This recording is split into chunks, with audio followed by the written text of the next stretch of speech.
You're on. My friend Sandra Gemelli said, you will be relaxed because you know you are not lying.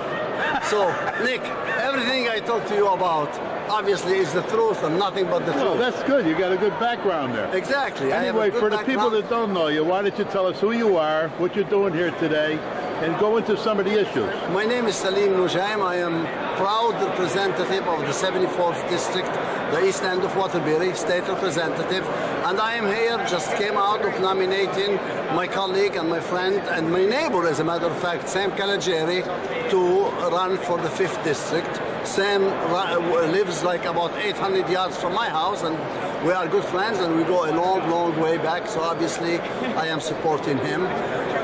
The session of the General Assembly just concluded not long ago. It was a session that nothing going on whatsoever in the first 3 months. And then all of a sudden, the last week, they started to bunch in and bring some very, very harmful bill. One of them is the energy bill, and the other one is to put $361 million into the Yukon Medical Center and build a new hospital out in the woods in Farmington. And the third one also, which is very important, is the budget of the state of Connecticut, which they brought it down, and a budget that is $19 billion, 19 with a B, they brought it down, and within 20 minutes it was debated.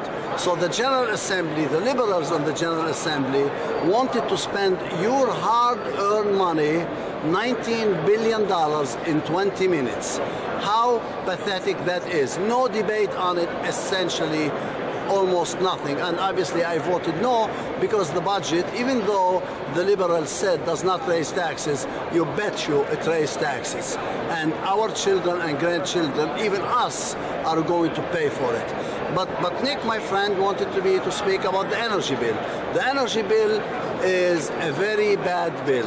Obviously, I voted against it.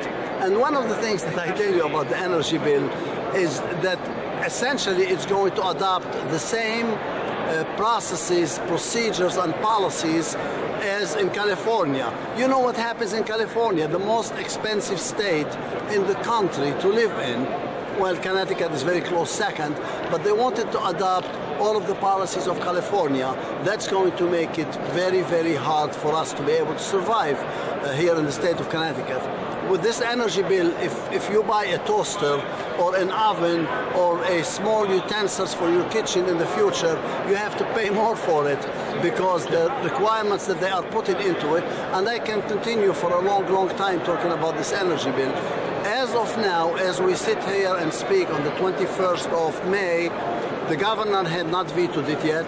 I saw her just 2 nights ago, and I said, Governor, please veto the bill, and I urged her to, I said, you can come to Noujaim Tool Company and veto it in our facility. It will be very nice, and I will be very happy and honored to host you.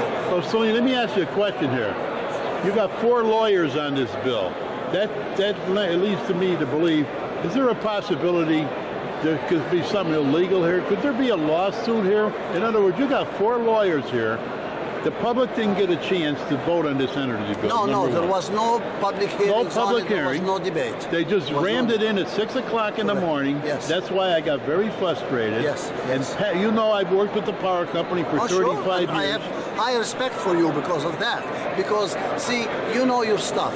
I hear you calling Larry Rifkin on WATR, and when you talk, you know your facts. You're not speaking out of theory, you are speaking from practice, because you know this. And I'm not running for anything. I'm trying to tell the people, and when I called in, I said, you know what this is doing to your people? And they rammed this thing at 6 o'clock in the morning. I called the governor's office the other day, and they said they got 15 days to correct this bill. So I said, why not get the Attorney General that's in office right now involved to see if there's a liability here? Well, the Attorney General is worried about running for another office right now, and that's the problem. But see, they have 4 lawyers. The governor's office has 4 lawyers working on it. The lawyers will take one sentence and they dissect it to death for hours and hours and hours and sometimes days. So the problem is that we need to move on very quickly, and we need to have the governor veto it very quickly. Now, by the time your tape is going to air, by then people would know whether the government I got a vetoed it or surprise not. for you. This tape is airing Sunday Oh, good. from 10 a.m. to 8 p.m., Selim. That's wonderful. So everything we're doing today is almost maybe 48 hours away. Exactly, that's wonderful. That's really great. So I hope by then she would have vetoed it. As a matter of fact, I No, may she see her won't. this She evening. can't do it on the weekend, can she? Well, I don't know. I said to her, I will host you. You come and veto it at our shop. I said it will be an honor for me to have you to host you in our shop. But see, folks, I tell you, this energy bill is a very bad bill. It's a very bad bill. I looked into all of the aspects of it. It's 86 pages. I read them. I believe it was 86 pages. You get confused, Nick, because there are so many bills that come I through. understand, but let me ask you this, and correct me if I'm wrong here. And you know I would, if you were, but I don't think you would correct me be. if I'm wrong. I think that I heard that this energy bill is going to cost us $150 million a year. As a starter. So I'm right there. As a starter, you are, yes. Now, one other thing to tie to this energy bill. Did that 484 bill get passed, the one previous to that? The 484 that they put in the year before? That they're going to charge the power company? Oh, no, this did not pass, thank God. That didn't pass. Okay. Yes, Senate Bill 484. See, what happened is there are so many bills I know. that you have Those to are try the two to I'm remember. interested in. Yeah, 484 did not pass, thank God. Thank God. There are some very bad bills that did not pass in this session because we were in a short session. But I am telling you, viewers, those bills that are bad bills that did not pass this year will come again next year because it's going to be the long session next year. Well, let me ask you this, too, and correct me if I'm wrong once again. They're taking these bills, they're taking the taxpayers' utility customers' money to pay for the budget in Hartford. Am I correct?